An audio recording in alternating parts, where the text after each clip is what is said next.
So this Saturday, WBO heavyweight title on the line, relinquished by the king of heavyweight, arguably still the king of pound for pound, although a lot of people have Naoya Inoue at number one now after this past weekend. But Fabio Wardley will be fighting Daniel Dubois for... Did I say Fabio Wardley? I meant Fabio Wardley will be fighting Daniel Dubois in which venue, Raheem? You would know better than me. It will be the Manchester. It's not the Manchester Arena. It'll be in Manchester, Manchester big style. It's one of Manchester's one of the toughest places in the world. And on the day, be Fabio Wardley against Daniel Dubois. So scours is everywhere at the fight, Raheem. So there you go. I think the Manchester Arena, like the old StubHub, it is the home of a lot of classic wars. It's not a massive venue, but they pack it in, and it goes down in Manchester. Goes down. I'll never forget. Full aside, attending Ricky Hatton. Rest in peace to the great Ricky Hatton, the Hall of Famer. He was fighting Juan Urango at the Paris in Vegas on a doubleheader with Jose Luis Castillo that would later set up their fight at Thomas and Mack. And everybody's drunk. And Hatton handily beats Juan Urango, and me and my friend at the time, I'm like 14 years old attending this fight, and some drunk Brits from Manchester, they're getting into it. Chairs are almost starting to fly after the fight. People are hopping over chairs to fight, and one guy goes, "I'll kick your fucking ass, Manchester style." And that was my first north of the wall. So it goes down in Manchester. Fabio Wardley, Daniel Dubois. Ben Davison has to get some get back. I think one of his worst nights at the office for the precocious Ben Davison, who I definitely do respect, is a good young trainer, but had a really bad night at the office last time he was in the corner against Daniel Dubois. Didn't have a good game plan, didn't have the best game plan for Anthony Joshua, who got knocked out in a one-sided fight as a favorite over Dubois. This time, he gets a second bite at the apple, and I suspect with a pupil who will be able to better execute the kind of game plan. And I talked to some Brits about what exactly his game plan was in that fight. And based on what they told me, Fabio Wardley will have the better tools to implement the kind of thing that Davison was trying to do against Dubois. I'm going to give the edge to Dubois in this fight, to Wardley in this fight, Raheem. I think he's the twitchier guy. I actually think his twitchiness is a little underrated. I'm not saying he's Roy Jones in there, but he's twitchier than Daniel Dubois. Daniel Dubois has by far the better experience and the better pedigree, and he's a bigger man. But Wardley, to me, despite being a late starter and being known as a puncher, is crafty. I think, that's why he fights with the lead hand down, and Dubois is always right here, pretty textbook kind of stance, hands up, and he goes downhill behind his jab, his double jab when he's at his best. Wardley has a good little twitchy right hand, and he even has a pull counter with the right hand, and he gets his head off the line a little bit. He's a little cute and crafty in there for a late starter with a big punch.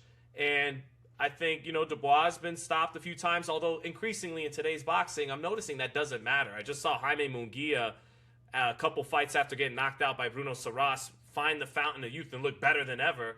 So more and more as we go on, that rule of thumb that was around in boxing so long, after you take a couple knockouts, you go downhill. That doesn't happen as often these days. I give the edge to Wardley, though. What's your thoughts on this fight? And will you be there? I will indeed be there. I have called this the fight of the year even before it was made. I'm so glad it got made. It's the fight I'm most looking forward to. That includes Joshua Fury, which I know you're not that hot on, but I am also very much looking forward to that fight, but not as much as this one. I love this fight. This is really both guys' bottleneck moment. Now, if Wardley were to lose this championship, he's got more real estate ahead of him than Dubois does. If Dubois gets beat by Wardley, now this is really a bad run for him, and it's going to be kind of desperate times to figure out how to right the ship. However, I believe Dubois is coming into his own now, believe it or not, in the sense that he is becoming his own man. I do think that he is the one who said, I got to get back to Don Charles. I think he stood up to his team, who he is accustomed to being guided by, dictated to, and submitting to whatever his father says is the thing to do, and just painting by the numbers they put in front of him. I believe that even in being stopped against Usyk twice, he has matured in that experience. Returning to Don Charles is one indication of that, but then also the way he's been dealing with the media and the build-up to this fight. And we all know that he's not the most eloquent fighter. He's not going to be a quick-witted with words kind of guy, but he is more confident in who he is. There was Spencer Oliver in camp doing an interview at the Pug Barn where Daniel trains, and he was trying to stick it to him about the pre-fight party. He was like, so if you learned your lesson about that, we'll assume there'll be no more parties. And he was like, we're going to have a bigger one this time. Fuck you guys, fuck those critics. And whether that's true or not, the fact that he pushed back that way and felt comfortable in kind of being jovial about it, but also owning it. Like, I'm not going to sit here and keep lying about that or let you make me feel bad about it. I saw him when the fight first got announced on TalkSport with Simon Jordan, who was trying to stick it to him about the quitting and all that. And he kind of put Simon in his place. Like, I hadn't seen that from Dubois before. I haven't seen this type of ownership of his manhood and who he is and taking himself out of the shadow of his father's voice, even stepping out in front of Don Charles and kind of talking his own junk. And with the not shaking hands with Wardley, which I always think is kind of a bad look, unless there's real animosity between two guys or some kind of personal thing. I don't understand why you can't shake hands. It doesn't make you a lesser warrior. To me, it actually makes you a greater warrior mindset-wise, that you can be civil, and it is a gentleman's sport, and you can shake hands and then give 110% when the bell rings. I don't see those two things being in contradiction, but I do understand that right now, Dubois, it's all or nothing for him in here. He's got to be whoever he is meant to be in history. This is the moment that he either cements that or was a guy that had some great nights, found a way to a world title, defeated the great Anthony Joshua in London, and will never eclipse that night. But if he gets through Wardley, he can eclipse that Joshua night. He can really, truly now have won the world title in the ring against an undefeated fighter who was the favorite. Mm-hmm. And we've seen Dubois go in as an underdog against guys who really didn't think much of him before. In Hrgovic, who was almost like dismissive of Dubois. Against Miller, who was sure he was going to break Dubois down. And now against Wardley, who won't say it because he is kind of a nice guy. And I don't think, kind of like with Zoo and Spence, he doesn't want to put it on him. But if Wardley's honest, Wardley thinks he's getting him out of there inside of 6. Wardley doesn't see this as a difficult fight or a hellacious war coming down the path. He's going to say stuff like that to sell the fight. But in his mind, I guarantee you, he thinks he's about to walk right over Daniel Dubois. This is Daniel's moment to prove who Triple D really is. If he's that guy. If the future that is in front of him is brighter than even his past brightest moments. And for Wardley's sake, he's got to be a true champion on the night. The same way Dubois was against Anthony Joshua. This is his moment now. You got that title. You got elevated. Can't help it. Not your fault. Usyk didn't take the challenge. But you also really haven't won that belt in the ring yet. And it's an easier task for him to beat Dubois than it was thought to be for Daniel to beat Joshua. But if he does him inside of 6, if he rocks over him like he thinks he will, then he will be truly, in that time, growing into being a legit world champion. And who knows? Sky's the limit. Yeah, I think this fight is for who's the second best heavyweight in the division right now by merit, because I think the second best heavyweight in the division right now is Moses Itauma, but I think on merit and everything, this decides who's the second man in the division, who's really the number one contender for Oleksandr Usyk, and number 3 would be Kabiel right now. And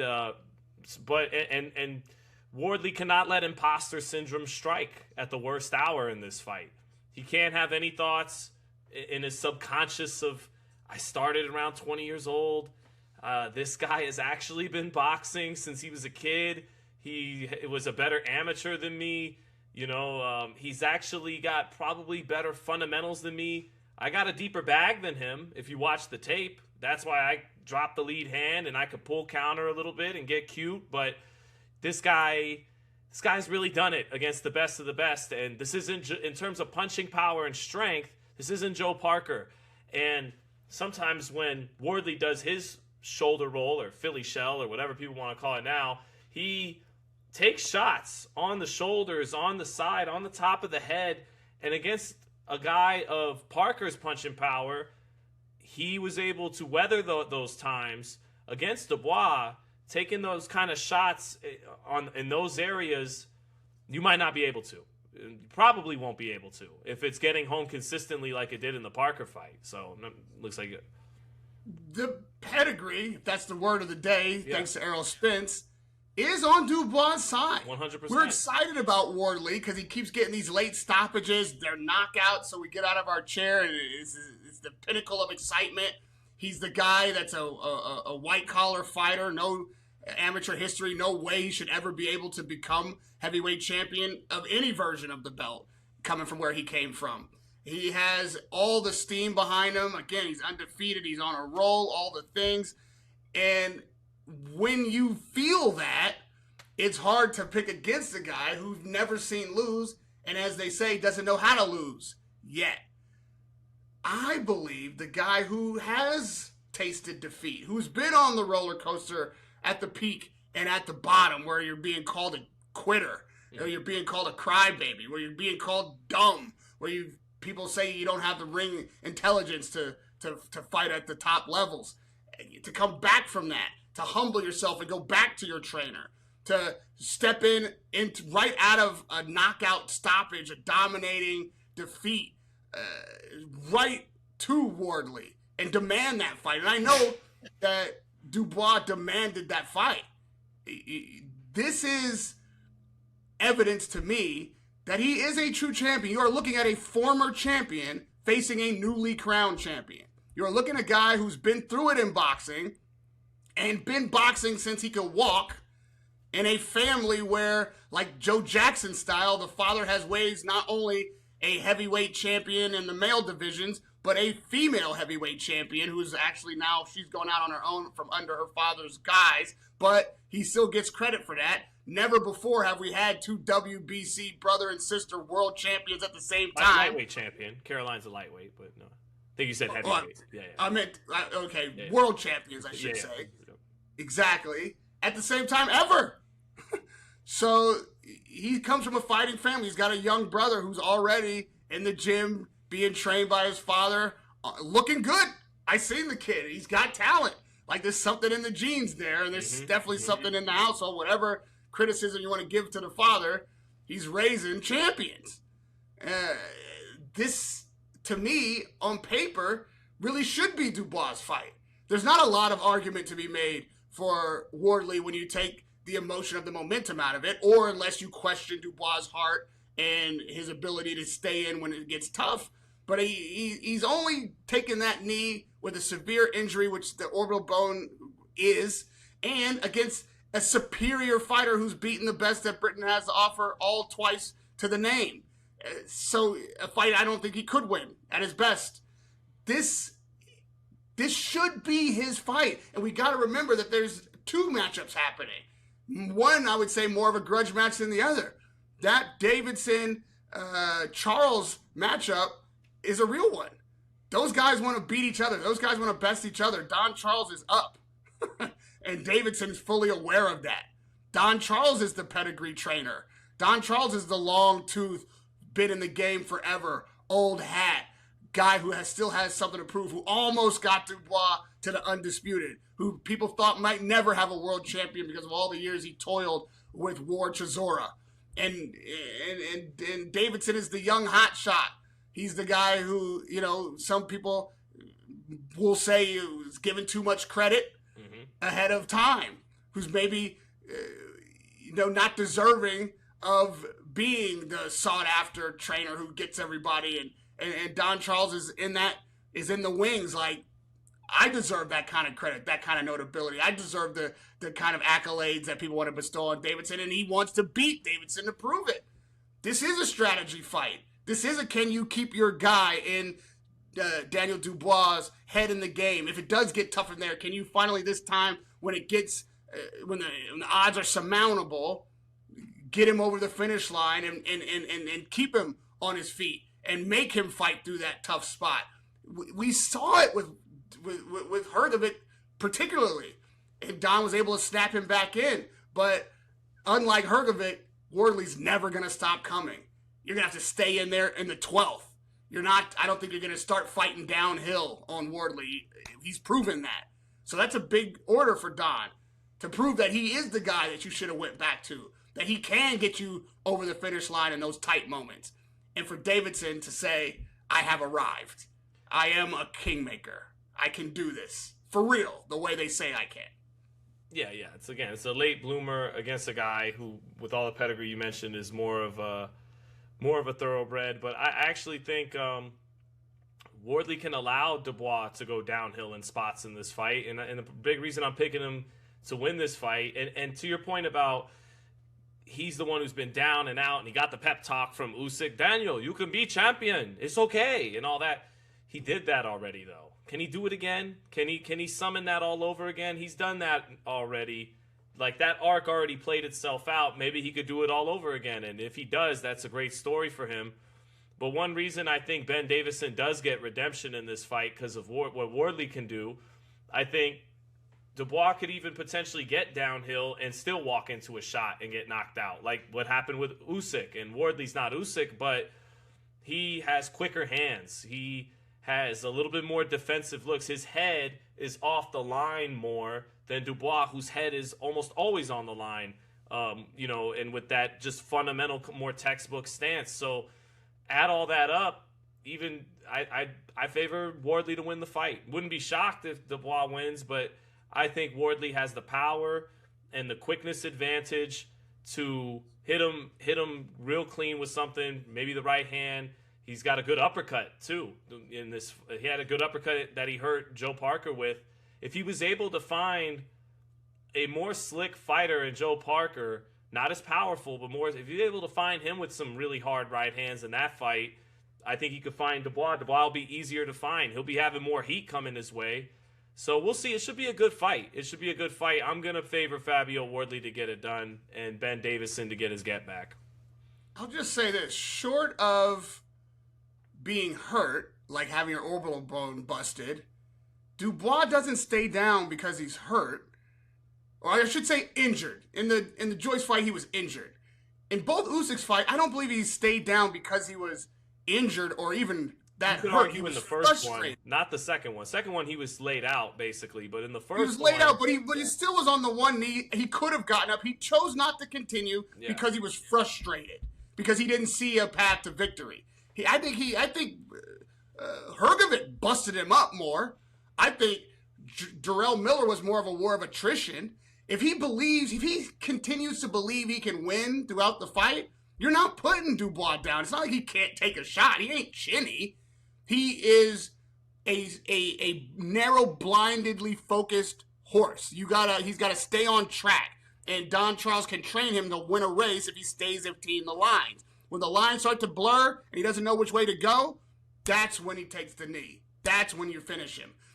Dubois has better skills and experience, I believe, than Wardley. I have to remind you, Wardley was losing against Hooney. Wardley was losing against Parker. Like, Wardley is pulling these fights out, yes, with big punches, big knockouts, but he's not beating these fighters on the cards, and he's always just almost lost these fights. So if Dubois can stay on his feet and not be frustrated, not succumb to that big knockout, he should also be winning the fight come to the end of 12 rounds. If he doesn't stop Wardley himself,